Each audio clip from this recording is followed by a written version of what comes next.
Sami Zayn approaches Chad Gable in the back. He says, last week's match was an honor. Hasn't been pushed like that in a long time. Could have gone either way. And Gable's just like, yeah, it was great.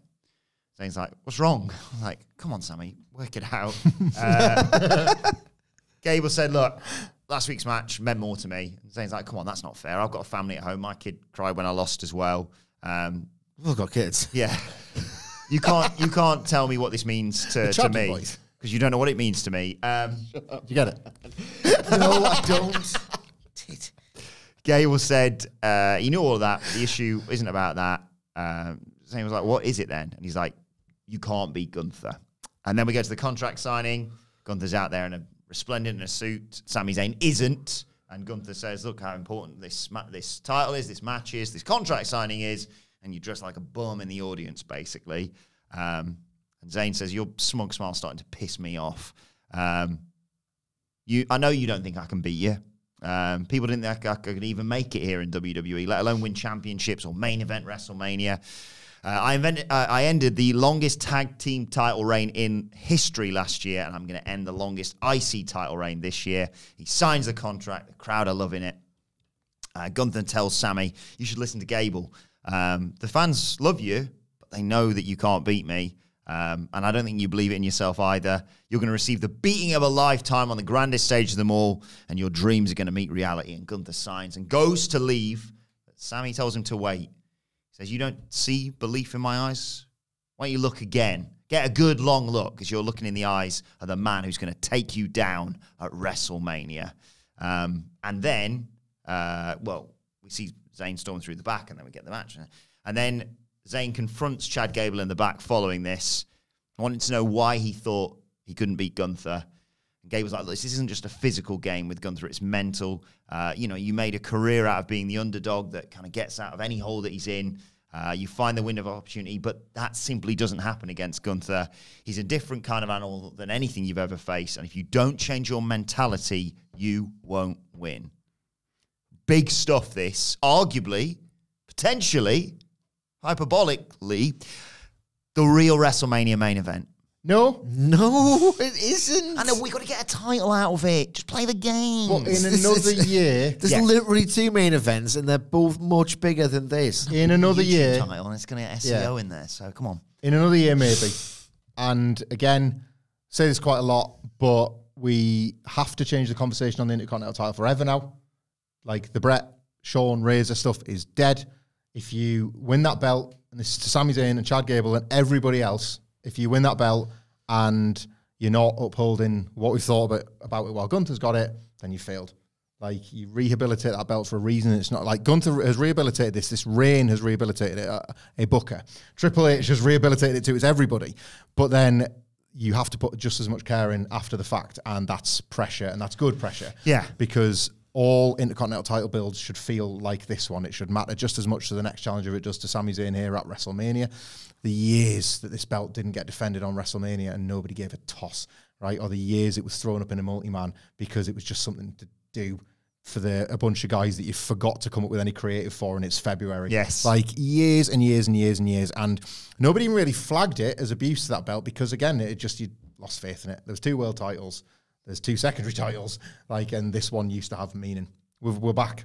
Like, with the Intercontinental title, we're all the way back, and I love that a program like this is a reminder of that, because we're here at WrestleMania yet again, like we were with the Gunther last year, and I've had a 24-hour reversal where I thought, the thing about Sami is, I love him, and he can talk me into most things, but he can't talk me into thinking he can beat Gunther. Well, he has.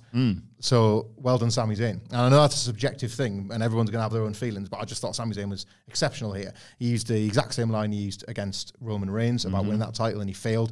It's kind of about as close as you can get to the old guarantee of victory without betraying yourself if you fail, and that's a really hard tightrope to walk, and he walked that. Sami Zayn can do it better than most. So I should never have doubted him. That was on me. Gunther, fantastic as always. He again measures exactly how to be an arrogant sports entertainer without ever being a cartoon. It's almost, he sees it as disrespectful that you think you can beat him. And that's an attitude that I like out of my dominant champion.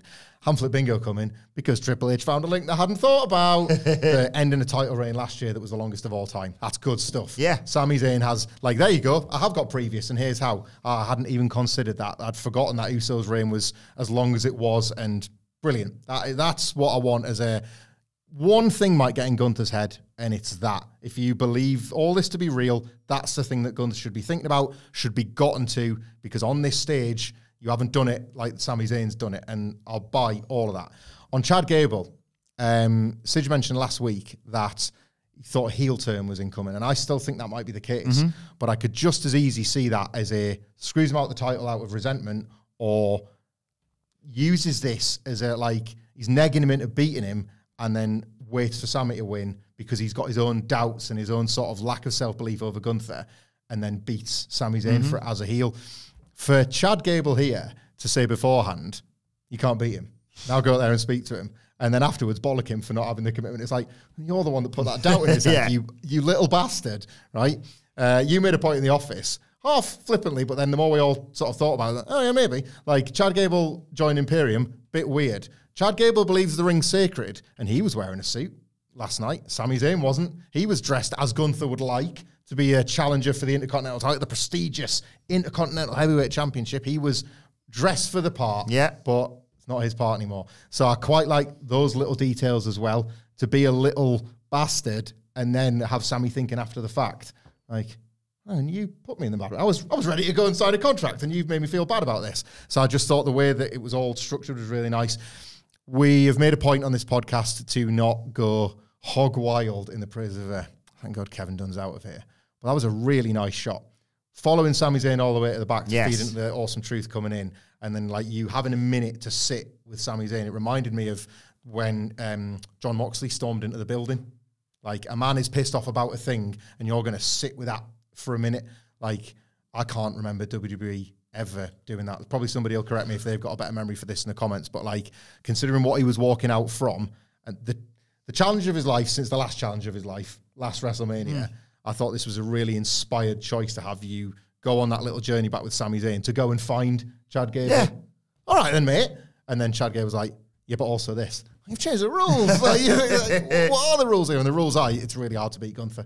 Like, best bit of a Raw that I really enjoyed. A stunning bit of work. And as I say, yeah, the main events are stacked and jacked. That's clickbait. Sorry, guys. But like, on another year, in a different time, in a different PLE. Could be match of the weekend, though. And yeah, in a different PLE, in a different time, and there's a frigging big one coming in Berlin. This is headlining without a doubt. Gunther's class, Sami Zayn forever. I'm in. It's all right, you know, this is good. I feel like I'm taking crazy pills. From my vantage point, what's happened here? And I will hold my hands up if I'm wrong and WrestleMania unfolds in a different manner to that which I expect. I think what's happened here is that they've said to themselves, Gunther is not losing the Intercontinental title. Right, what do we do now? This doesn't, and I would argue can't feel like all or nothing drama. The guy you really want to win going up against the guy who doesn't lose, because they want to keep hold of one record when Cody finishes the story, and all of this stuff surrounding the Intercontinental title just feels a little bit lesser than it could be. If it's not, I don't know what you do if you don't want Gunther to lose the title. I don't think there's a particularly good way of telling that story, because it just feels like, I've said it with Gunther, when was the last time he had one of these? He is meant to be the guy who has great wrestling matches in WWE. That's kind of his gimmick. I think he's great at being that sort of elegant, like, sanctimonious, just great presence. But the whole idea is he is meant to be your great match generator, and I'm sorry, that's the gimmick. When was the last one? The last great Gunther match? I don't know. I love the Jey Uso one, but I know you weren't as high on that one. But I thought that was strong. You didn't go that high on it. I remember I sat here with you. He's not hit the heights of the stuff he was doing with Sheamus. There's levels to that. Again, and that I will absolutely concede. Yeah. Like, I think like he set standards that he himself has not always kept. Yeah. But I think he was that itself was like a level. I'm ready for him to level up. I think he's done what he's could with this Intercontinental title. I feel like it's a big Triple H book and crutch. These long title reigns. I don't necessarily hit great heights every single week. So I guess my feeling, and it might be completely unfounded, that there will not be a title switch at WrestleMania is informing my about all of this. But from my vantage point, what they've done here. And yes, Sami Zayn will always get a reaction on the night. But the general mood surrounding the Sami Zayn character is that he's not as hot as he was last year, and people kind of wanted Gable. This could have been the making of him. This guy, you could argue, is one of the most talented baby faces of a generation that only just is recognizing how good baby faces can be. He toiled away, just being great for years and years and years. He's not obviously getting his moment. He's probably going to turn heel. And I just think there's maybe a bit of lingering indirect resentment from my personal towards Sami Zayn. And I know he got a huge reaction last night, but the general consensus online, which might be a bubble, was, Sami, not Chad. Well, you drew that comparison earlier on, didn't you, with DIY and the Creeds again? It's like, that's what I'm saying. There's twice. 3 wrestlers now that I would rather see than the 3 I've got. Yeah. And I don't think that's particularly effective booking. I like to look at what could have won. Chad's thing is a gamble. I'd like the Gable gamble. I think it is going to be the making of him. I think this. I still, I trust WWE. I let it play out with this company. Yeah. And I think that, I think eventually, one way or another, like it was sort of joking, and then I was like, well, that could work maybe. I don't know, with him in Imperium and what have you. But like one way or another, Gunther is having a huge match in Berlin, and that could be him winning the world title. It could be him losing the Intercontinental title. I don't know.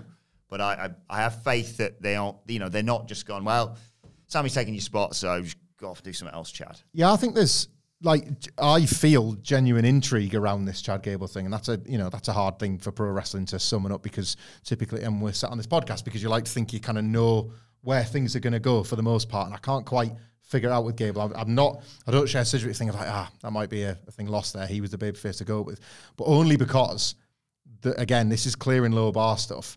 It's not let it play out around, let's see where this Shorty G goes. Like, this feels like investment in a proper Chad Gable. But I do take, and I've felt it certainly before. I felt it this time last year with Cody Rhodes. I was like, you get one goal and you've just blew it. Like, Gable's been lucky to get several goals, so you never know when it's the last chance for him. But I get it with Chad Gable. But I do understand, like you say, if they are going, we have to have Gunther retain. And by the way, what a huge story that would be, that every other title changes hands and Gunther still walks out as Intercontinental Champion. And again, about records falling and stuff, it's more promo material. Yeah. It's more, the mountain only gets steeper and harder. But in terms of if he is retaining, I can't think of hardly anyone better to have Gunther face for a just not quite there match than Sami Zayn. I'm so excited for this.